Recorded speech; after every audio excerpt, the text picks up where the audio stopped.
A man convicted of the murder of a bride-to-be cried as he had his conviction quashed after 38 years in prison. Peter Sullivan, now 68, was convicted of murdering and sexually assaulting barmaid and florist Diane Sindall in an alleyway in Birkenhead on August 1st, 1986, and has since languished in a Category A prison. But appearing before the Court of Appeal today, Mr Sullivan had his conviction overturned after new scientific evidence found the presence of a different DNA profile on semen recovered from Ms Sindall's body. The quashing of the conviction makes Mr Sullivan, who was 30 at the time of Ms Sindall's murder, the victim of the longest-running miscarriage of justice affecting a living prisoner in UK history. The court heard Mr Sullivan's legal challenge, which was supported by the Criminal Cases Review Commission, was built upon 3 submissions: a DNA profile left by the attacker which did not match Mr Sullivan, bite mark evidence, and the admissibility of his confessions. Mr Sullivan, who appeared in court via video link to HMP Wakefield wearing a buttoned shirt and glasses and sporting short grey hair and a beard, held his hand to his mouth and cried,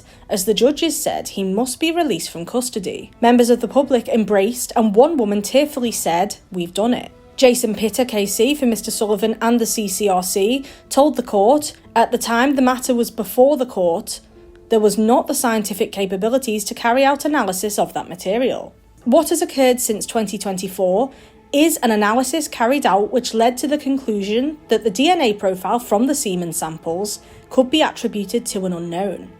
This positively goes the other way and says it's not the defendants. Mr Pitter added that new submissions included evidence that Mr Sullivan was extremely vulnerable during his police interviews and gave blatantly wrong answers and inconsistencies. However, Mr Atkinson said the Crown Prosecution Service rejected the grounds for appeal linked to the bite mark evidence and the conduct of the police interviews. He said while the bite mark evidence should not have been presented to the jury in such emphatic terms, there was still circumstantial evidence against Mr Sullivan.